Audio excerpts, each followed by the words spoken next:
Now it is my pleasure, I think he's here, to introduce our Attorney General, Keith Ellison.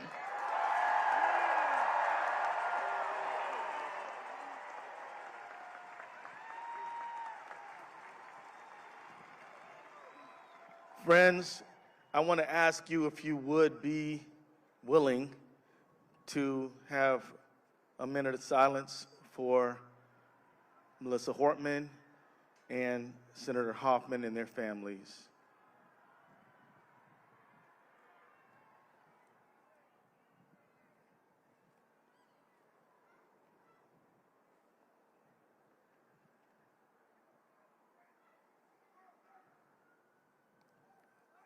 Melissa Hortman was a dear friend of mine. Melissa Hortman, I knew her before she and I went to the legislature in 2002. Melissa Hortman, when I met, she was a lawyer for Legal Aid Society.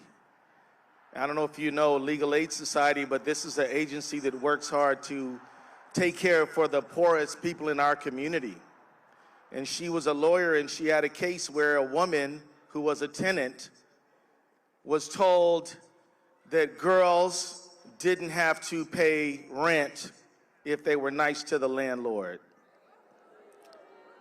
Melissa, being a valiant, brave, true warrior, and deeply compassionate person, took on that woman's case, and she fought that woman's case. She sued that landlord, and she got a big judgment against that landlord. And I want you to know that. I want you to know a little bit about Melissa, because Melissa is a person where if you did things that she did, you'd be on the right track in your life. She fought for her people. She stood with people.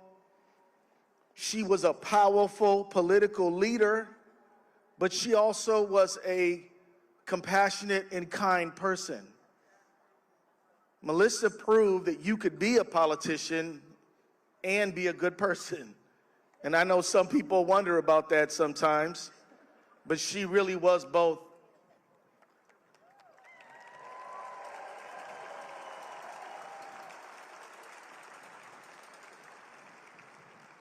And she was a powerful political leader and a good person because she understood some basic things about life in our society. She understood that everyone is entitled to due process. She understood that the rule of law is very important and governs a free society.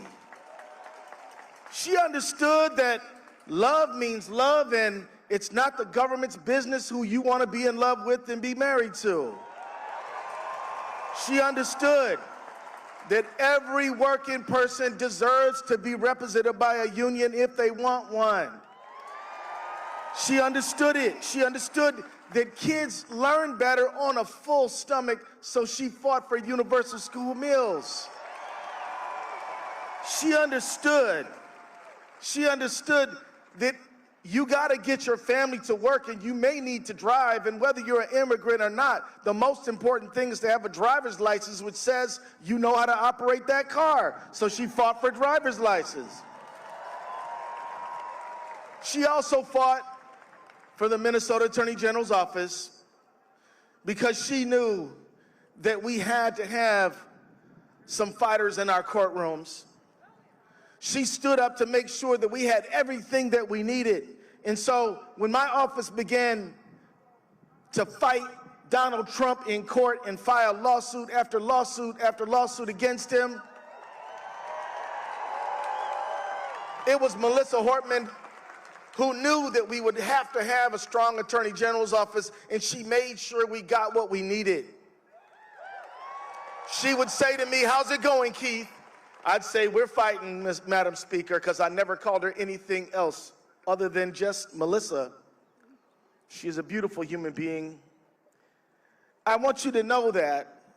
I want you to know that because I also want you to hear another important story where a movement lost a valiant leader. Did you know that Martin Luther King, when he lost his life, he was standing with sanitation workers in Memphis, Tennessee. April 4th, 1968, he was standing with workers who were treated so badly that they needed to lift up a sign that said, "I am a man." That's how poorly they were treated. Racism, discrimination, and hate against them in their job as sanitation workers in Memphis, and Martin Luther King stood with them. And when he lost his life, the people in that march, they knew one thing. The people in that strike, they knew one thing. They knew that they could not stop striking. They knew they could not stop marching. They knew they could not stop demanding justice, because to do less would be to ignore the memory of these great martyrs who have gave everything so we could have a better society. We owe it to them. We have to do it. We must be there on behalf of the people of this country in this hour, when a dictator who wants to be a king is trying to run over the rights of the people. We must be there. We must stand up. We must be strong. We cannot waver. We will not be intimidated. We are not scared of his jail. We are not scared of anything about this guy. We are not afraid, and we will not let fear rule the day. We will not let him weaponize fear against us. And I'm telling you now that he had his goons arrest a senator when he was just trying to ask a question. Senator Padilla, wrongfully treated.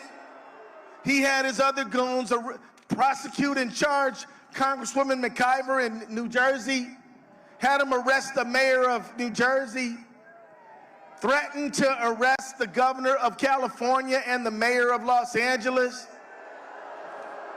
This is the behavior of a dictator. And the only question is, what are we going to do about it? We are past the point, friends. We are past the point when we need to convince people that this guy is a dictator. Nobody who studies dictators, nobody who's lived under a dictator would confuse him as anything but a fellow dictator. And if you're wondering about it, anytime he wants to go abroad, where does he go? To the dictators. He goes to the dictators abroad. He's actually jealous of the leaders over there in places like Saudi Arabia, because when they say jump, everybody has to say how high. He wants it to be like that here. No way. No way. No kings. No kings. No kings. We will not have no king. No king. And I want to tell you this. Every bad thing that he's trying to do, he's trying to take away birthright citizenship. He's trying to abolish the Department of Education. He's trying to get rid of USAID to help people in Minnesota and abroad. He's trying to get rid of science grants that help fuel our economy and find new cures. He's trying to persecute the trans community. But I'm going to tell you, friends, there is a way to do these things if you introduce a bill in Congress, if you follow the law about changing the Constitution, if you go through the regular order and the procedures. But he doesn't want to go through that. He just wants to say, here's another executive order, and just rule the country by proclamation. And that is an act of a king. So we sue him in court. And me and my fellow attorney generals have sued him 27 times. And I have a confession to make.